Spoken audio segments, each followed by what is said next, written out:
सत्य नहीं। यदि कलयुग में सत्य बोलते हैं तो आपका विरोध करने लग जाएंगे लोग। कलयुग में आप किसी को कह दीजिए कि लिव इन में रहना गलत है तो आपका विरोध हो जाएगा, क्योंकि कलयुग में सत्य नहीं, आप सत्य नहीं बोल सकते। मैंने बोला तो सत्य कि आजकल कुछ लोग लिव इन में रह के गलत करते हैं तो उसका मेरा विरोध किया लोगों ने, बड़े बड़े लोगों ने विरोध किया, क्योंकि सत्य पसंद नहीं है, इनको झूठ पसंद है। यदि इनके लिए कह दिया जाए कि आप लिव इन में रह रहे हैं, सही कर रहे हैं, अरे तो महाराज जी बहुत अच्छे, आप तो हमारा सपोर्ट कर रहे हैं। लेकिन यदि हम कह दें कि नहीं जी लिव इन में रहना गलत है, आप लोग ही बताइए लिव इन में रहना सही है कि गलत है? आप कैसी बहू चाहती हो जो लिव इन में रह के आए? बोलो, क्या आप में से कोई भी माँ अपने बेटे के लिए लिव इन में रहने वाली बहू चाहेगी? बोलो, नहीं चाहेगी। लेकिन आजकल हमने बोला कि लिव इन में रहना गलत है तो हमारा क्या कर रहे हैं लोग? विरोध। क्यों? क्योंकि सत्य नहीं। इस कलयुग में आप सत्य नहीं बोल सकते। कलयुग में आप वैश्या को वैश्या नहीं कह सकते। वो है तो वैश्या पर सुनना चाहती है कि मैं सती सावित्री हूं।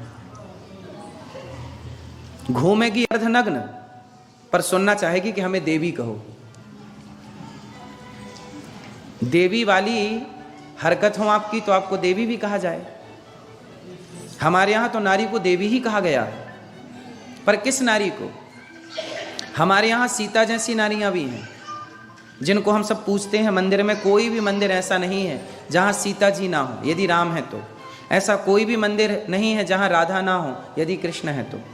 कोई भी, शंकर जी हैं तो पार्वती ना हो, ऐसा हो नहीं सकता। नारायण है तो लक्ष्मी ना हो, ऐसा हो नहीं सकता। हमारे यहाँ नारी की पूजा होती है, पर किस नारी की? जो सती है, पवित्र है, आचरण से, सदाचार से, व्यवहार से पवित्र है, उस नारी की क्या होती है? पूजा। लेकिन जो नारी सूपनखा जैसी है, क्या उस नारी की भी पूजा होगी? क्या एक तराजू में आप पतिव्रता नारियों को रखो और दूसरी तराजू में आप लिव इन में रहने वालियों को रखो, तो क्या दोनों का पलड़ा भारी होगा? उत्तर बोलो।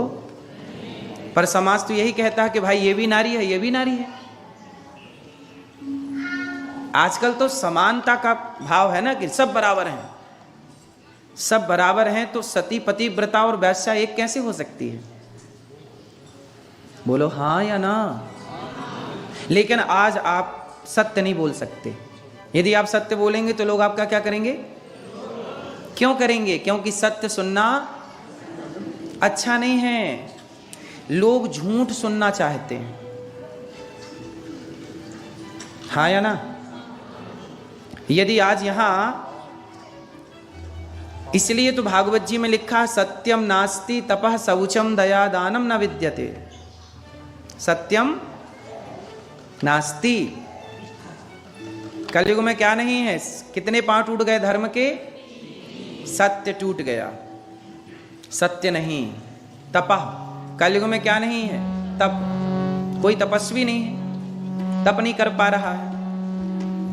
सत्यम नास्ति तपः शौचम। शौचम मतलब, शौचम मतलब, शौचम मतलब शुद्धि। क्या? शुद्धि। शौचम मतलब क्या मेरी माँ? मैया, ओ पीछे वाली मैया, सरकार मोबाइल चला रहे हो? सुन लीजिए प्रेम से, सुनिए। क्या नहीं है? शुद्धि।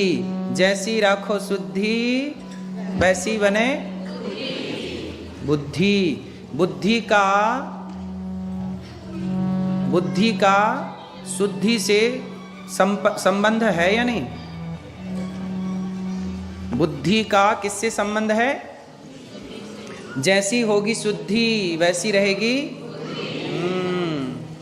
इसलिए शौचम। देखो ये बात हम नहीं कह रहे हैं। आजकल क्या है ना, सत्य नहीं कह सकते, लेकिन हम लोग सत्य, हमारा इतना विरोध करते हैं लोग, फिर भी हम सत्य कहना नहीं छोड़ते। आप लोग बताइए, छोड़ दें? फिर हम भी कहने लग जाएं कि ठीक है रहो लिव इन में। बोलो। और सोचिए, बड़े बड़े हाई प्रोफाइल लोग लिव इन का सपोर्ट करते हैं, कुछ पत्रकार भी लिव इन का सपोर्ट करते हैं। अब सोचिए क्या होगा। गलत चीज का आप सपोर्ट कर रहे हैं और वो भी खुलेआम। एक बार मुझे डिबेट में बुलाया टीवी वाले भैया ने, पत्रकार भैया ने, तो वहां एक महिला मेरे से भिड़ गई। बोली मैं शराब पीती हूं पर मैं शराबी नहीं हूं। वो बोली मेरे से कि मैं शराब पीती हूं पर मैं शराबी नहीं हूं। वो मेरे से उलझ गई। तो मैंने उनसे कहा, न्यूज वाले, मेरे को कहां शराबियों के संग आपने बिठा दिया? न्यूज वाले तो टीवियों पे ले जाके भिड़ा देते हैं ना शराबियों से, आप लड़ो। वो बोली कि मैं शराब पीती हूं पर आप मुझे शराबी मत कहिए।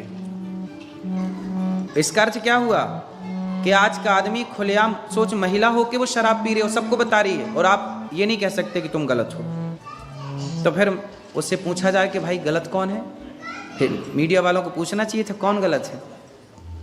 तो लोग सवाल हमसे करेंगे पर गलत लोगों से सवाल, आजकल सवाल भी उनसे पूछा जाता है जो सही है, जो गलत है उनसे कोई सवाल नहीं। अच्छा एक बात बताइए, का अर्थ हम समझाएं आपको? समझेंगे, ये भी सच है, पर थोड़ा आप स्वीकार करेंगे कि नहीं? सचिव वैद्य गुरु तीन जो प्रिय बोलहि भयास। तीन लोग ना मुंह देखी बातें नहीं करते, और तीन लोग यदि मुंह देखी बातें करने लग जाएं तो आपका नाश हो जाएगा। सचिव, आपका सलाहकार, यदि आपको आपके हिसाब की सलाह देने लग गया तो आपका पतन हो जाएगा। समझ रहे हैं? जैसे राजा है, राजा का सलाहकार क्या करे? अरे राजा जी आप तो बहुत अच्छे हैं, आपका तो बढ़िया चल रहा है। अरे सचिव का मतलब है कि वो सही बताए। राजा यदि गलत है तो गलत को गलत कहे और सही को। रावण का नाश कैसे हो गया? रावण का नाश इसी में हो गया क्योंकि रावण के जो सचिव थे, सचिव मतलब सलाहकार, रावण के सलाहकार कैसे थे? गलत थे। कैसे सलाहकार थे? जब हनुमान जी गए लंका जलाई तो लंका जल गई, तो पूरी लंका में दहशत हो गई कि अरे हनुमान जी आए तो एक बंदर इतना पावरफुल है तो राम की सेना कितनी पावरफुल। सारे बंदर, सारे लंकावासी थर थर थर थर कांपने लग गए। तब राजा रावण के मंत्रियों ने कहा, अरे महाराज घबराने की क्या जरूरत है, बंदर भालू तो हमारा भोजन है। अब देखो रावण सभा में बैठा है और मंत्री क्या बोल रहे हैं? रावण, ये लोग तो बंदर लोग तो हमारे क्या है? भोजन है, इनको तो हम मार के खा जाते हैं। और रावण बोल रहा, वाह, अरे महाराज आप तो चिंता ही मत करो, आने दो राम को, हम लड़ेंगे, हमसे थोड़ी जीत पाएंगे बंदर लोग। अब सोचिए रावण के सलाहकार रावण को क्या सलाह दे रहे हैं? सही सलाह है गलत है? सही सलाह किसने दी? विभीषण ने, कि रावण तू राम से पंगा ले रहा है, राम भगवान है, एक काम कर सीता मैया ले आगे और जा उनकी शरण में, सीता मैया तुझे माफ कर देंगी, और राम की शरण में जा, राम तुझे माफ कर देंगे। जब रावण ने सही सलाह दी तो रावण ने विभीषण को एक लात मारा, निकाल दिया लंका से। चल, रावण के युग में, रावण के जमाने में अच्छे लोगों को लात मारा जाता था, अच्छे लोगों को गाली दी जाती थी, और इन नालायक सलाहकारों को, जो रावण के सलाहकार थे, वो रावण अपनी खोपड़ी में बिठाता था। इसलिए ना रावण जैसी सत्ता का नाश हो गया। रावण का क्यों नाश हुआ? क्योंकि रावण के सलाहकार गलत थे। बोलो हाँ। इसलिए सलाहकार सही होना चाहिए, गलत को गलत कहने वाला हो और सही को। रावण के सलाहकारों को यह बोलना चाहिए था कि महाराज आपकी इतनी सुंदर रानी है ये मंदोदरी, और आप इतने अच्छे राजा हैं, आपको पराई औरत चुराना शोभा नहीं देता। सही सलाह तो ये थी, लेकिन सही सलाह विभीषण ने दी तो लात मार के निकाल दिया। मतलब रावण को सच सुनने की आदत, रावण को क्या सुनना है? झूठ। रावण को यह सुनना है कि आप बस हमारी प्रशंसा करते रहिए। तो सचिव यदि आपकी मुंह देखी बड़ाई करेगा तो आपका नाश हो जाएगा। सचिव वैद्य, वैद्य मतलब डॉक्टर, वैद्य, वैद्य क्या आपके मुंह देखी बात करता है?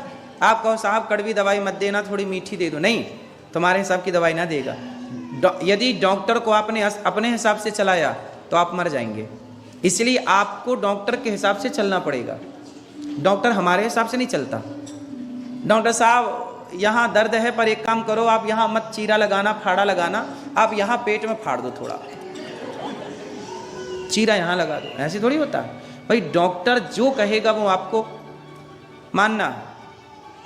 यदि आपने डॉक्टर को अपने, अच्छा डॉक्टर भी मिल जाए, चल अच्छा भैया चल बता, तू ही बता कहाँ फाड़ा लगाऊं, चीरा लगाऊं, तो अरे तो एक काम करो जरा से यहाँ लगा दो, दर्द यहाँ है, लगा यहाँ रहा, और डॉक्टर ने कर भी दिया, तो इससे मरीज भला होगा। इसलिए सचिव की ईमानदारी है तो राजा शासन करता है। डॉक्टर यदि ठीक है और आपने डॉक्टर के हिसाब से चले तो आप ठीक हो जाओगे। तो सचिव, वैद्य, गुरु, तीसरे हैं गुरु। गुरु आपके हिसाब से बात नहीं करता कि आप लोगों को क्या अच्छा लगता है। गुरु वो बात करता है जो एक्चुअल में सही है, आप अच्छी लगे। जैसे गुरु कहता है, गुरु तो कहेगा ना कि ये सती और ये वैश्या है, अब कहो नहीं जी आप सबको सती कहो, तो गुरु मुंह दिखाई बात नहीं करता। और जो गुरु मुंह दिखाई बात करने लग जाए तो समाज का नाश हो जाता है। इसलिए मैं तो आज भी सही बोलता हूं कि लेवन में रहना गलत है। अब इसका जो विरोध करते हैं सो करते रहे, हमें क्या करना।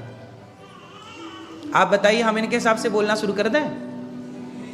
इसलिए सचिव, वैद्य, गुरु तीन जो प्रिय बोल ही भयास, यदि ये तीनों प्रिय बोलने लग गए, यदि ये आपके हिसाब से चलने लग गए तो समाज का नाश हो जाएगा। हाँ या ना? इसलिए लोग हमारा विरोध करते हैं। हमारा विरोध क्यों करते हैं लोग?